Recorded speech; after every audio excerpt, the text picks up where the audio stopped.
Hello, I'm Griffin Jones, And I'm Russell Davis. I'm Bacon. and this is the audio commentary for Insanity, Season 1. Yep. And with that, let's get going.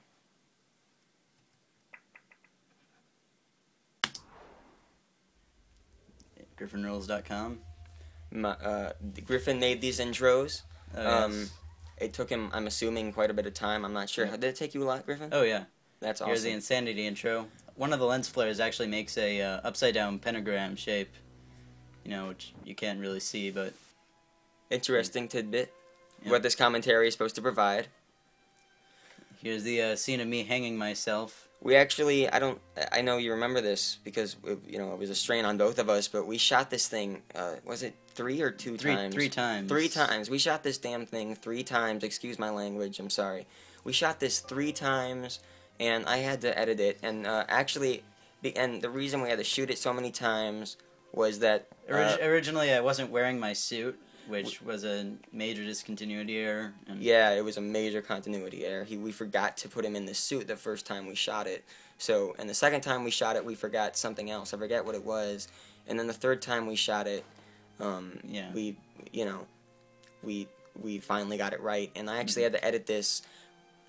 When I was editing in Final Cut, I put some video in a sequence, which is what you use to edit in Final Cut. There's a timeline at the bottom of your screen where you place the clips. And when I was editing this on the second time, I accidentally put some video that was at a different resolution than what we had of Griffin.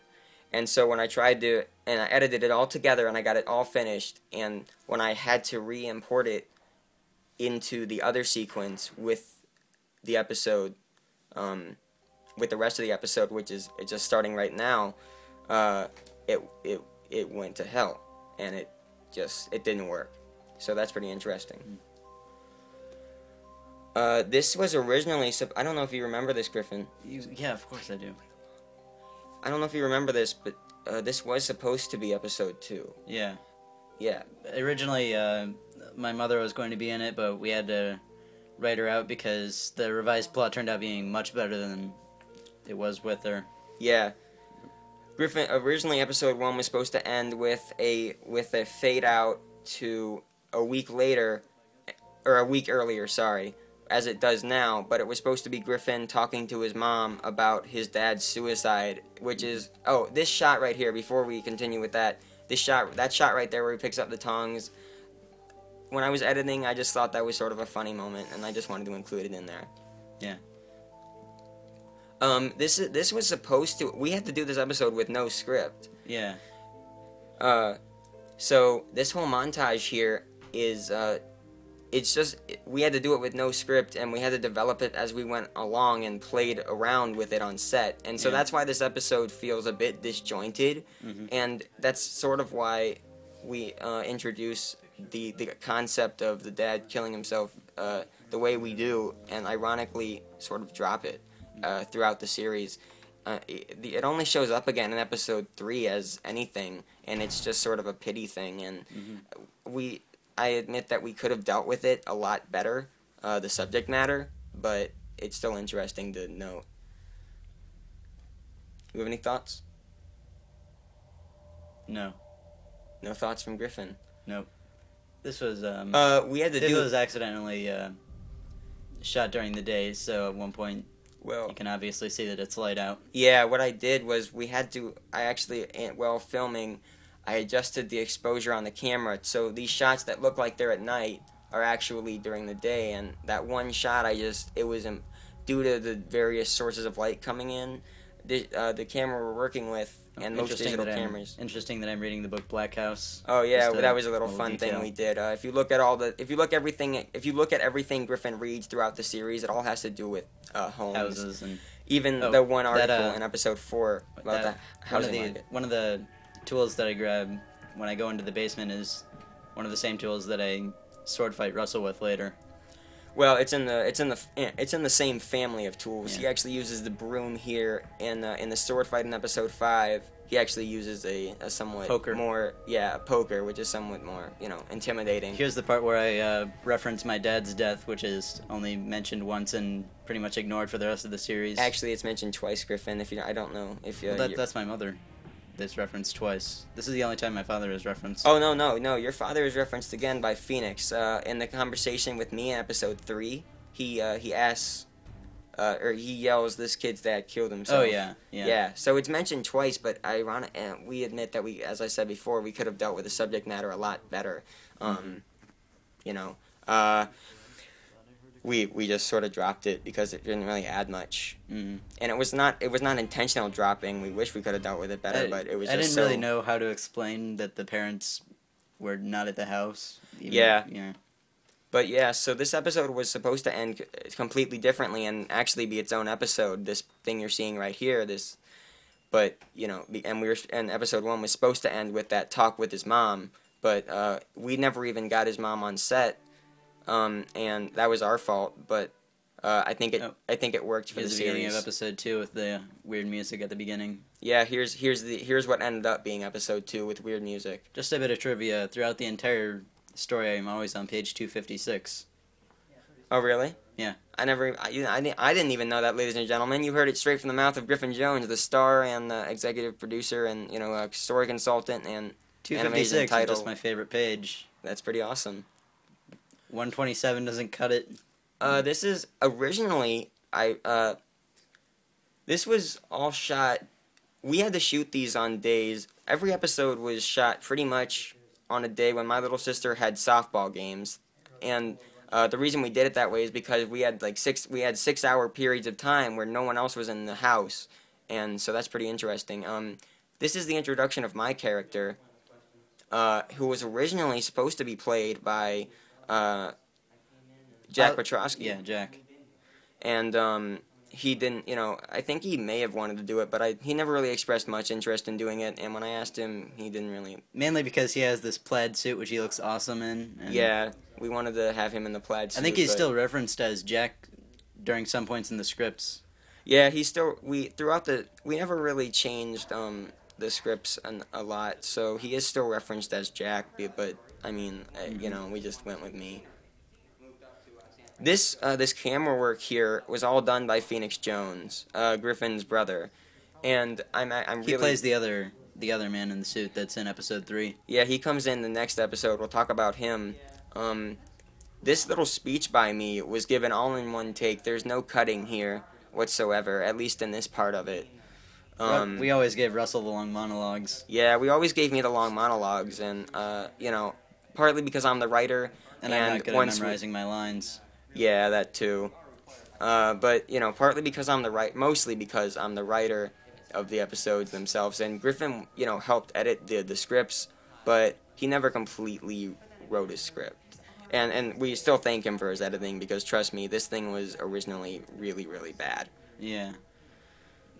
Oh, my main job was to make the dialogue seem normal and give it some flow a lot better. Yeah, give it some human elements as opposed to my stiff, weird way of speaking. As you're probably detecting here, I'm not, not all that good at this. I'm Bacon. And that's Bacon. He did a lot of the moral support on set. Oh yeah, whenever we needed to, whenever we needed to cheer up or we felt like tearing our hair out, we just pushed that little button and laughed like idiots. It was pretty awesome. Oh yes. He actually appears in one of these next shots. Oh yeah, when Russell walks out of the hallway. If you look in the back, we actually made a mistake here. Bacon is laying on top of the briefcase. Right by the post. Right by. There's a chair, and then if you look right next, there's a briefcase, and right next to where I'm standing. Yeah, right next to where Griffin is standing. There's a briefcase, and there's a little thing on top of it. That's our good friend Bacon, the moral. Yep, right there. As he said, he's Bacon. He's Bacon. He isn't pork. He isn't sausage. He's bacon. Exactly, man. This was, when I wrote this next conversation, it was pretty interesting because it gave me an opportunity to work with a character who I liked, and it was my character. Griffin's character, You know, we talked about this ourselves, Griffin. The ironic thing about our main character is, if you notice, he really only serves to pull these more bizarre characters all into the same place. Yeah, I'm not a really good main character. Yeah, he's sort of unlikable and a little bit boring. I just sort of play an exaggerated form of myself. Yeah, it's a little bit, and obviously you have a darker attitude and a sort of somewhat more cynical outlook on life than you do in real life in this series, but that's all I really wrote Griffin as. And when I finally got the, you know, it wasn't until I wrote this as episode 3 because we hadn't combined them yet, but it wasn't until I wrote episode 1 and 2 yet, what you saw before, I wrote this episode, and I finally got a chance to play around with some dialogue that had some snappy banter in it. Yeah. And that's what I really like to do, and that is, you know, it was just a lot of fun to write. And that carries on throughout the rest of the series, too. I mean, Griffin sort of plays a side part, even though he's the main character. It's sort of interesting. You'll notice that Russell uses a screwdriver to open the door. Yeah. Screwdrivers are the master of opening doors. The narration here is pretty interesting, and it was fun to write as well, because it was all... A little detail, when Russell wakes up, the lamp that he's sleeping next to is crooked. Yeah, it wasn't crooked before, and it's crooked now. Because we shot these on different days, really different days. We shot what you saw up until the fade out of me sleeping on the couch and waking up. That was all shot at the beginning of June. The rest of this was shot August? Yeah, August. Yeah, August. There's the mighty briefcase. That's the briefcase. And something we tried to do is we tried to make it seem like the briefcase was really heavy and... Yeah. So whenever we pick it up, you'll see us put some added weight to it, which wasn't really there. It's pretty interesting. Now, don't get me wrong. We're not going to claim that this is any part of this story is original. It is ripped off from a bunch of other stuff. Yeah. And, you know... Largely episode 4. Especially episode 4. But I want to point out that the briefcase is indeed, or at least I was thinking of it as a reference to Pulp Fiction in some form. Just because, you know, it is a briefcase and you never see what's inside it. So, yeah. Yeah. That shot was cool because Griffin and them were outside, you know, filming, and we had to communicate through the window, which wasn't hard to do, but it was still pretty interesting. Yeah. If you notice, also, we forgot to point this out. In the background of the black and white shot, there is a car, and in the shot that's color, there is a 1991 Honda Accord, in case you're wondering. Yeah. And Griffin knows that because it's his brother's car, and that wasn't my car. It's actually my car. Oh, it's your car? Yeah. Oh, sorry, it's his car. And the only reason it's there, believe it or not, as much as we would like to take credit for it and say that's just yet another little detail that we worked hard on and we got it in there, that wasn't it. It was actually because Griffin's brother pulled into the driveway because he had to show up for filming that day. Yep. Here he is, wearing his hat. Oh, and here he is, wearing his hat, which, if you notice in episode 6... Acting really creepy, which he does really well. Yeah, well, that's sort of... Yeah. Griffin likes to insult his brother, as we all do. We all like to insult family members because we can. Acting all sleazy and... Yeah. I don't know, I know you remember, and I remember too, because we worked on this so hard, but Phoenix never really knew what character he was playing. Phoenix was, unfortunately, and we'll take credit for this, and we were sort of bad at it, not too well informed of his character or the plot of the series. Yeah. Oftentimes he misinterpreted the plot and didn't quite know what he was filming. And that's not due to his fault entirely. It was just, as I said, we didn't inform him all that well. Yeah. And the suited man this character was supposed to be actually show up and be the villainous, threatening presence in the original version of the series. Or at least he was supposed to be portrayed that way. Now he's sort of like the sleazy guy who sort of acts like he knows something that we don't. Yeah, exactly. His character definitely... the sneaky, weaselly kind of personality. And yeah, his character definitely underwent a big change in the way that it... In fact, it was always... Up until pretty far into the series development, about 4 or 5 months, he was intended to always travel with a companion. And we dropped that idea because we just couldn't find someone who was willing to play the other suited man. And I mean, when we did find someone, we had changed the part so that he only appeared in one thing, and so that he only appeared in one episode, and so there was, yeah, the idea of two suited men was sort of dropped. There, I mean, it's still there in the end, but did you have something to say? Important dialogue right here, which I wrote. You wrote this? Well, I helped it. Yeah, you helped. Revised it majorly. Yeah. Let's not take credit for what we didn't do, Griffin. I mean, you revised it. You can take credit for that. Just don't say you wrote it completely. I didn't say that I wrote it completely. I'm gonna change your words. Take it from me, that was a lie.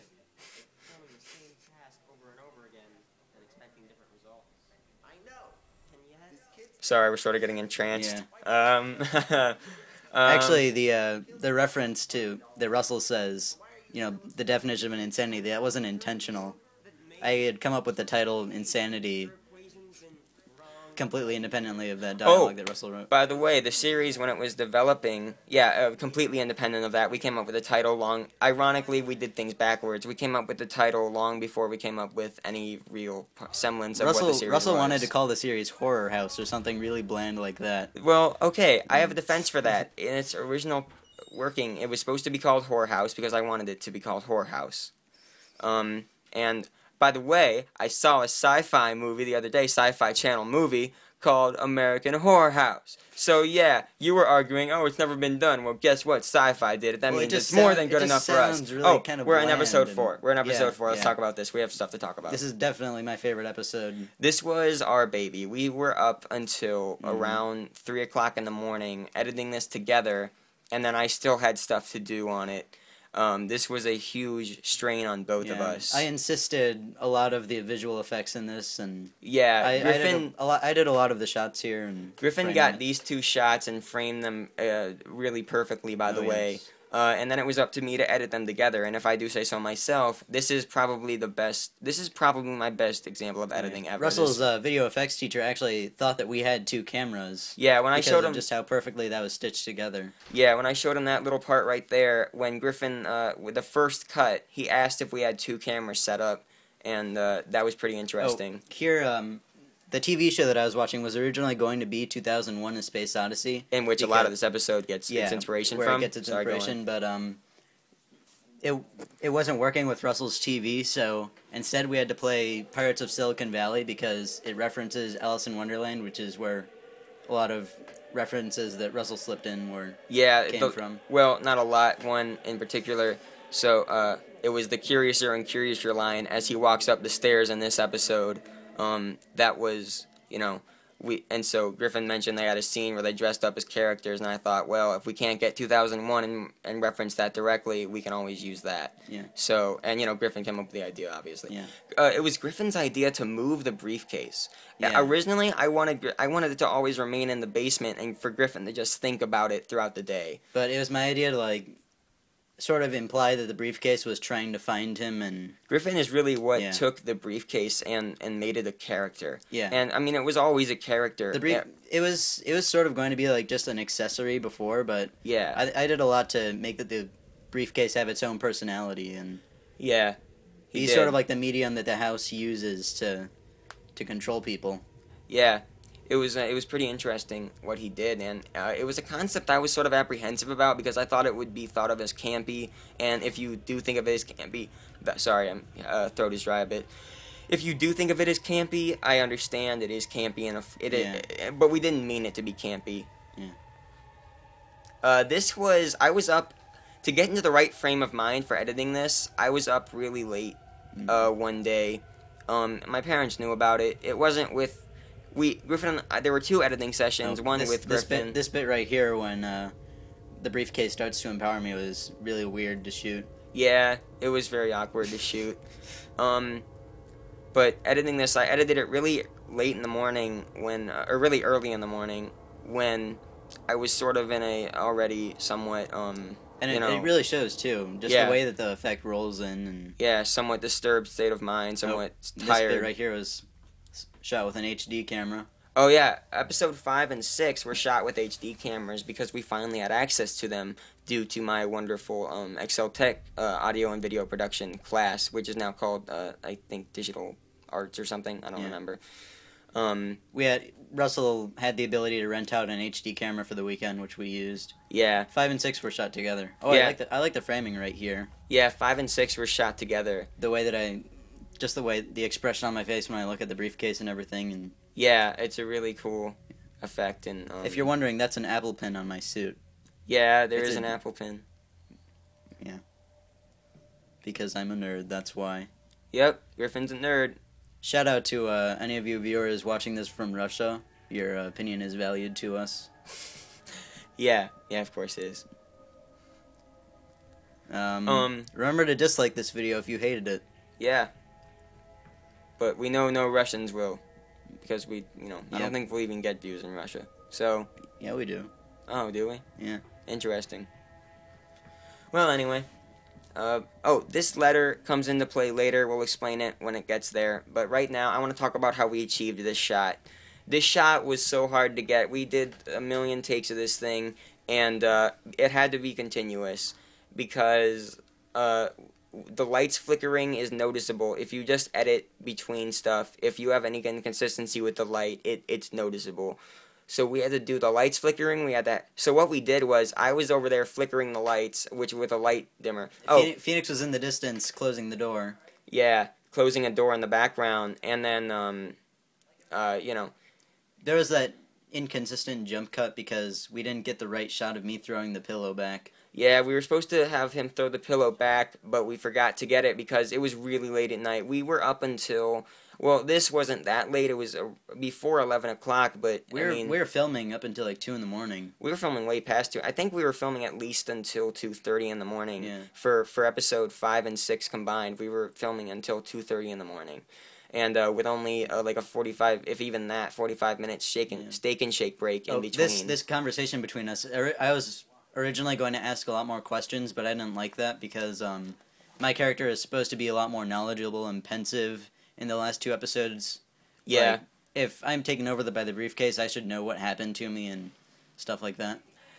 Yeah, I'll admit, I wasn't, when we wrote these, it was so close to getting it done that I just wanted to get it done because I didn't want to have to delay the last 2 episodes, which we were on the verge of having to do. Yeah. Because I really wanted these last 2 to be out by Halloween, on Halloween. Mm-hmm. So when Griffin and them couldn't show up for the weekend before to film, because we shot this the weekend after homecoming weekend, when Phoenix and Austin Kasunik, who was supposed to play the other suited man, unfortunately got things to do at the very end or right before we were supposed to shoot, that sort of threw my head out of whack. So I needed to write these really fast in. So I sort of forgot what I was doing. And something interesting is that he mentions like at least 3 differences between the honeybee metaphor, which isn't a very good metaphor.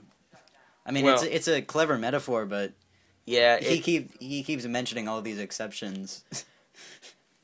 Yeah, as I said, it was really. I had to write these in literally 45 minutes. I had to write 2 episodes in 45 minutes, and that was really hard to do. Mm-hmm.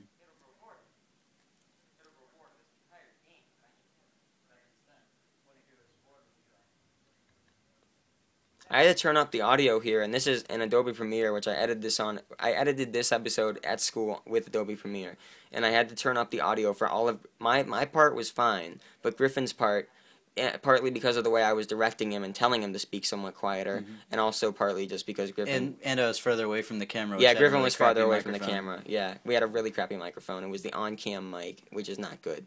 And so I had to turn up the volume all the way on those, as far as Premiere will allow you. Yeah. And so even then, there's still sort of a noticeable we apologize difference. for that. Yeah. Mm-hmm. As you can tell, this is just us varying between 2 shots. We just kept the camera in the same place and filmed each part of the conversation separately from one another. And that's what we did throughout the whole series. And surprisingly, it worked pretty well. Oh, here comes the hot poker and the sword cane. Yeah.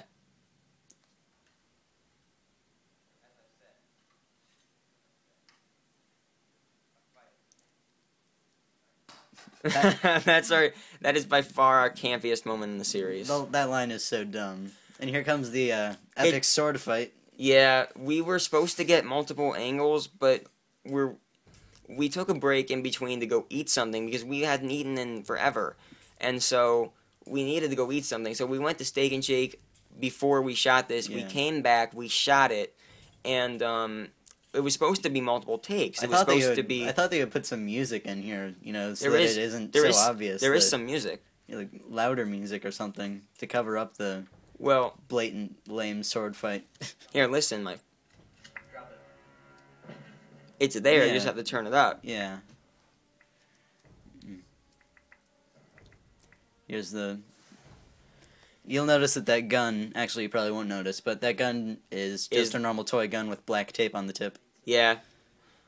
Everyone keeps their The- guns on the mantle. Yep. This effect was. Listen, I was under a crunch time here. As I've mentioned multiple times, I really had to Yeah. get this done. I had one day. I edited this in 2 days, And- and then there was that. I kept screwing up that line. There are Yeah. 5 wrong takes where I say the wrong thing. I think and- it's 3 or 4, but Where I not say, quite like- 5. Yeah, they were definitely. where I say game over instead of checkmate. And, Yeah, we'll include those in the gag reel. yeah. This. For anyone who didn't get what this was, that was the letter he was seen writing earlier. What he puts in the briefcase here is the letter he was writing earlier in episode 5 before I started to mess with him, my character. And actually, in case you were wondering, what I was writing on the letter was just the number 256 again and again. Yeah, I think you mean to talk a bit louder. That thing barely moves. Hmm. But anyway, sorry, that was just a. Yeah. So yeah, that was him putting the letter in there, and then this is obviously the footage we shot Earlier. earlier. It does switch back to the grainy image. Although I must admit, it's not quite as bad as it No, could be. that piano ding that happens there was my doing. I insisted that happened, Yeah, Griffin insisted that happened. and then I had that exact So if sound you, if effect. you have something to, if you want to blame that campy little piano ding on someone, blame it on him. I don't think it's too campy. It's somewhat. I like it. Come on, admit it. It's somewhat campy. Yeah. Okay. It's somewhat campy, but as I said before, It was we a really lot. did. It was a lot cooler the way I was imagining it. Yeah, we really did try really hard to not make this campy, believe it or not. And as campy as it Yeah. comes out, it's just it's an unwanted side effect. It's not a wanted camp. In like case you forget what the Tarantino. intro is like. Yeah, That's I forgot I included that in this episode. It was at an abnormal place. Usually it comes earlier, and I just forgot about it when I was putting all the episodes together. I insisted that we have that crossfade of like the 2 feet. Yeah, Griffin came up with that. Yeah. You're welcome. Griffin wanted me to take out this music. I strongly fought against it. I think that like the high pitched music, since that's like the only music for the entire episode, I think that it's kind of drawn out too long. Well, my argument here for keeping it the way it is and the way it turned out is because there were parts of it where it matched up, and I really liked those, and I just wanted to keep the constant noise. And also, I turned it down enough that I don't think it's all that driving. It's all that annoying. Now, some people may beg to differ, but I like the music itself. I think it's a beautiful song if you just listen to it, actually. It's pretty well composed, and it works well for what we're trying to go for here. So I fought really hard to keep that in.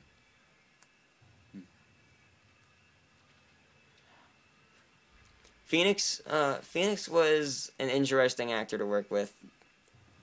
Definitely interesting person, nice guy. I don't One really of the like nicest the guys ever. over exaggerated way that he walks out Really, that way. I'm surprised. It just looks too kind of ridiculous and. I think it. I Not like very it very well. serious. I like it for the character, and I think Yeah. it does. I think that it does look. Now walking out, it looks a little bit Yeah. more exaggerated, but I feel like the walking in, where he stares at you hanging, and I feel like that's not that bad. I like his acting for the most part. And Phoenix, we really do. You worked really hard on this with us, so Yeah. thanks for that. Anything we may throw your way in terms of insults, we don't mean. I mean it. All right, well, he means it, but I don't. If you're watching this, if you ever do watch this. I hope no one's watching this and before they watch the actual series. Yeah, They if would you... be very confused. Yeah. We went through so many different versions of this ending. We Oh, went yeah. through we'll probably take some extra time, even when the video's over, it'll just be a black screen or something, to talk about this. Actually, we have the credits to talk Yeah, about it. yeah. So let's focus on other stuff right now. Yeah. We had so many, this shot right here, this little cutaway was improvised completely on set. Because we weren't sure if we were going to do a second season, and we wanted to still have that ambiguity that we would have put in a second season. Yeah. We had... Oh, here's Scooby-Doo. You can see him in the shot. Yeah, that's my awesome Scooby-Doo basketball hoop, which my dad made for me when I was in, I don't even remember, like second grade, maybe first. I think it was earlier than second, way earlier, or at least significantly earlier. That's the ending. Yeah. And then these credits were done by me. I edited these, I'm trying to think of how to put this.